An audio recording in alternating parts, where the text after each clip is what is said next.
Sa ngayon binabalikan ng mga NBA fans ang sinabi ni Draymond Green sa Golden State Warriors front office na wag nang mag-trade kay Lauri Markkanen at si Kuminga na lang ang kanilang gagamitin. Pero sa ngayon mga idol, umiba nga po ang numero ni Kuminga, samantalang sa Markkanen ay halos nasa 30 points plus ang ina-average sa season na ito para sa Utah Jazz. Ipapaliwanag ko na nakakasilaw po itong mga numero ni Markkanen na malaki ang kanyang ina-average, pero kung ating titingnan doon sa Utah Jazz, siya mismo ang bida. Siya mismo ang may control ng bola. Hindi po nangangahulugan na kung ganyan ang kanyang mga stats sa Utah Jazz ay ganyan din ang kanyang stats sa Golden State. Siguradong liliit po ang kanyang numero sa Warriors kung sakaling siya'y mapupunta ron sapagkat marami siyang kahati. May Draymond Green, may Butler, may Stephen Curry.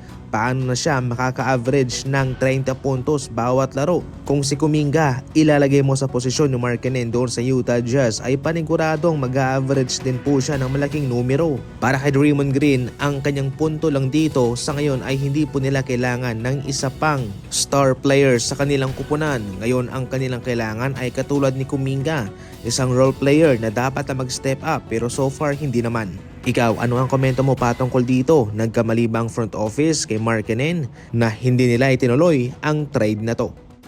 Samantala, nagrereklamo na sa ngayon mga idol ang mga manlalaro sa NBA na mayroon na lamang silang mababang kontrata. Ayon pa sa impormasyon, malaking epekto ang apron para sa mga players sa ngayon sapagkat kung hindi nga ma-afford ng isang NBA team ang kanilang kontrata dahil sa second apron, ito'y kanilang ititrade na lang lamang o papipirmahin ng minimum contract. Ang second apron kasi ay ang naglilimita sa isang kupunan sa NBA na huwag gumasta ng malaking halaga o mayroong limitasyon sa kanilang igagasta mga idol para hindi sila makagawa ng super team.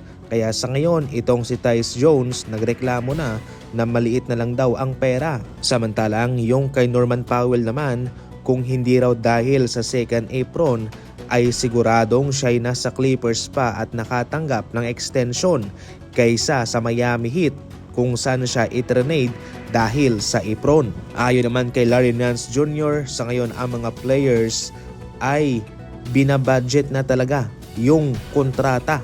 Ayon naman kay Miles Turner ng Milwaukee Bucks, it's either you're getting max, big ass contracts or you're getting minimum. Sa totoo lang, kaya po ng mga liga na bumayad ng malaking halaga para sa kanilang mga players, pero dahil nga mayroong apron na siyang ipinataw ng NBA ay nahihirapan sila sapagkat kung kanilang susuwayin ay maapektuhan din po ang kanilang kupunan.